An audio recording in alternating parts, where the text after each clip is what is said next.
Bonjour à toutes et à tous et merci de votre abonnement à cette chaîne. Alors aujourd'hui, je vais aborder le karma du présent qui reste plutôt méconnu, mais qui est somme toute le plus important car il va modeler notre existence et décider à la fois de notre vie future, mais aussi de nos réincarnations.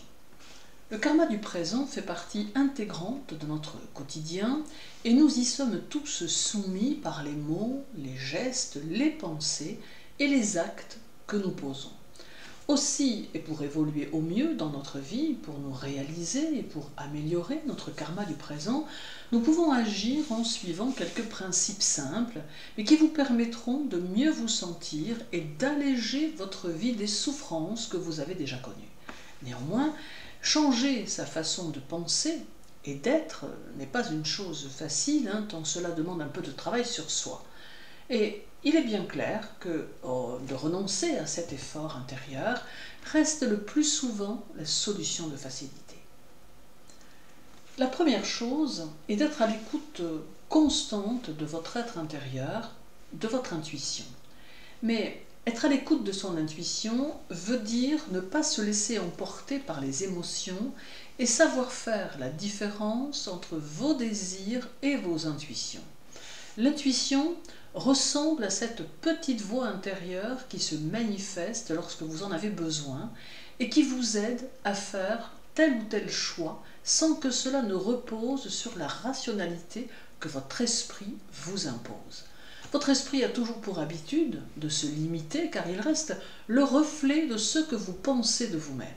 Mais votre intuition, votre voix intérieure, votre âme, ne connaît pas ces limitations et peut répondre avec aisance aux situations que vous rencontrez soudainement. Améliorer son karma quotidien, c'est aussi être dans l'action et poser des actes pour évoluer dans votre vie. En ayant des objectifs, des projets, vous allez pouvoir donner corps à votre évolution intérieure, car vous allez lui apporter la nourriture dont elle a besoin. La troisième chose est de savoir consacrer quelques minutes par jour à réfléchir aux actes que vous avez posés. Vous êtes dans l'action, vous faites les choses, et parfois, dans l'empressement ou dans le dynamisme, vous ne prêtez pas vraiment attention à ce que vous réalisez, pas plus qu'à ceux qui vous entourent. Vos décisions sont parfois rapides et toujours chargées de conséquences, bonnes ou moins bonnes. C'est ainsi que fonctionne le tourbillon de la vie. Aussi, en vous posant quelques instants et en faisant l'effort de réfléchir à la journée que vous venez de passer, vous constaterez peut-être qu'à certains moments, vous n'avez pas su agir comme en réalité vous l'auriez souhaité. Par exemple, vous avez pu manquer de patience avec une personne sympathique, ou encore vous n'avez pas su répondre à ce collègue de travail qui vous a bousculé physiquement ou encore émotionnellement. Bref, le nombre de situations est large, mais s'y poser va vous permettre de rectifier ce qui doit l'être à la prochaine occasion qui vous sera donnée. Il en va de même pour vos décisions dont certaines peuvent peut-être demander un réajustement. C'est là autant d'actes posés qui alimentent votre karma du présent et que vous pouvez améliorer en réfléchissant à la façon dont s'est passée votre journée.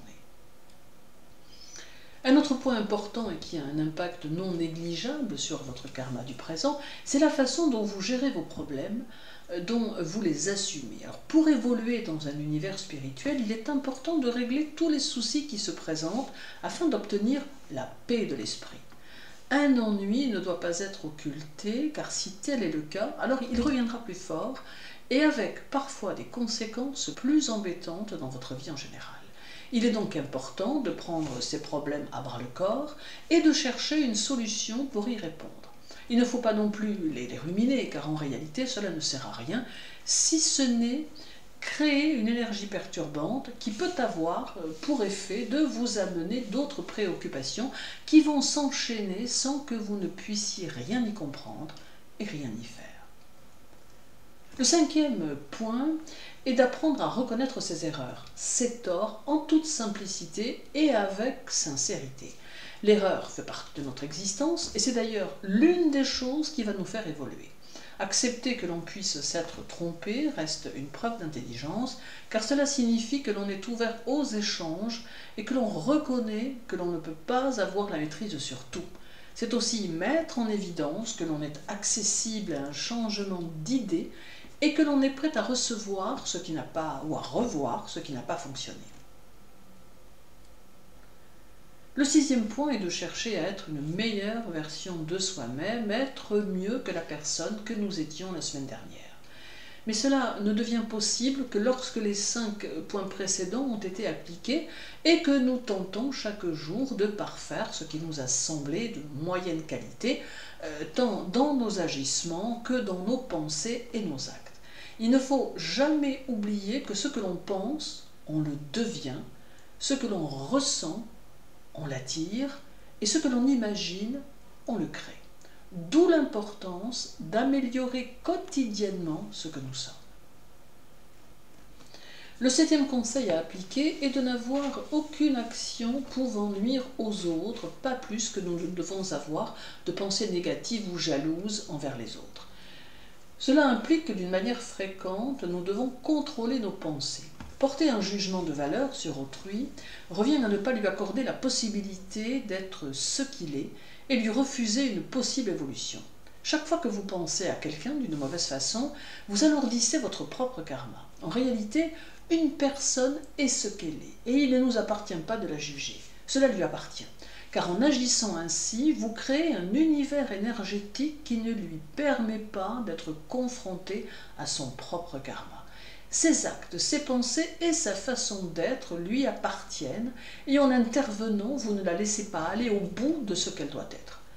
En portant un jugement sur ce qu'elle est, vous intervenez dans son karma et vous vous y retrouvez impliqué.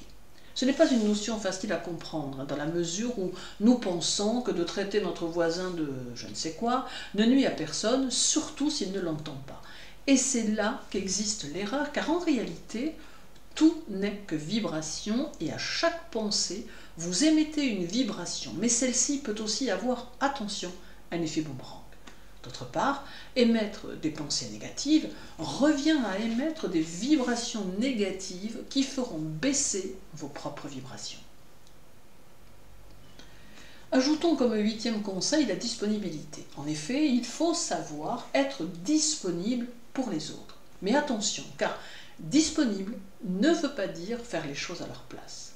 Vous pouvez accorder du temps aux autres par votre écoute ou vos conseils, mais il est nécessaire que vous laissiez chacun prendre ses propres décisions et agir selon ses propres convictions.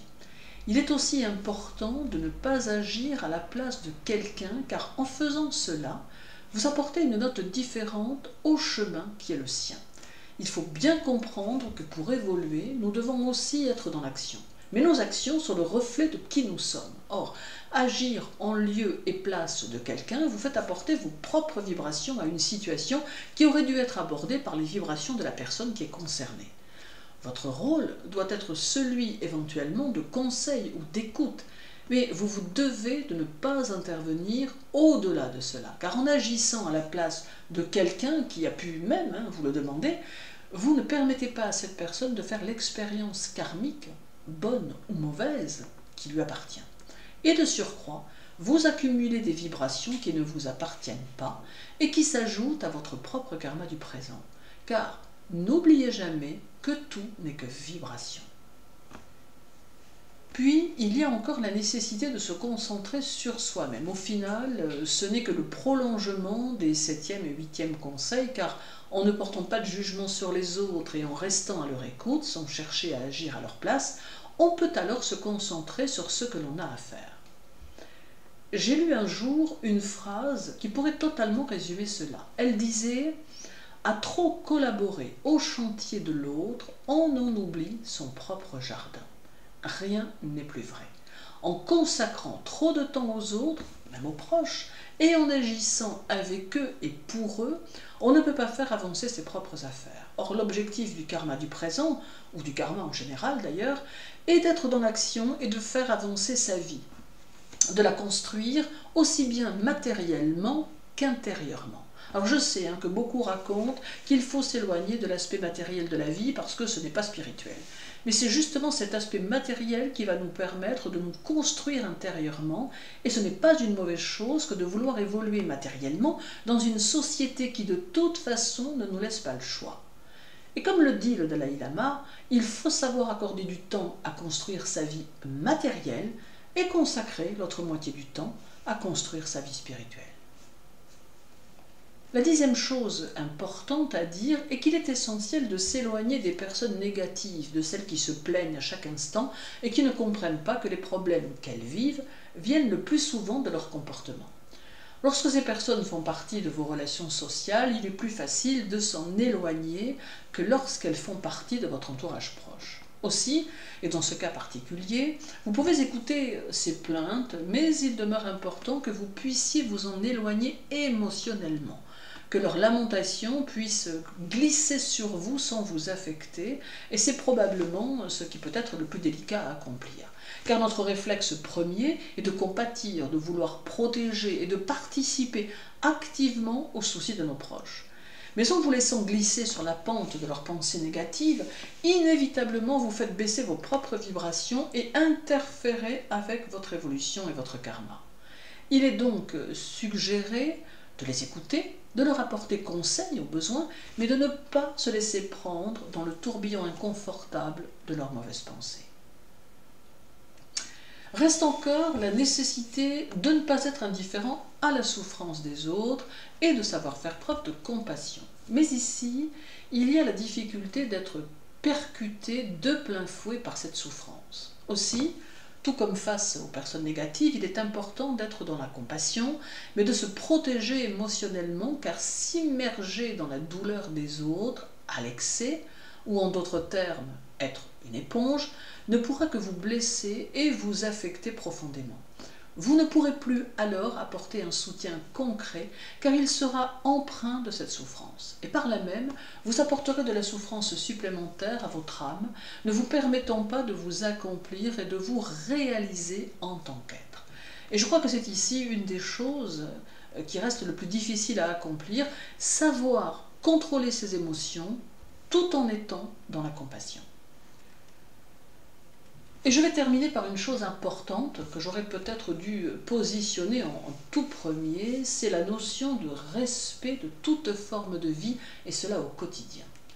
La vie n'existe pas que chez les humains, elle est partout autour de nous, dans chaque chose et chaque être vivant.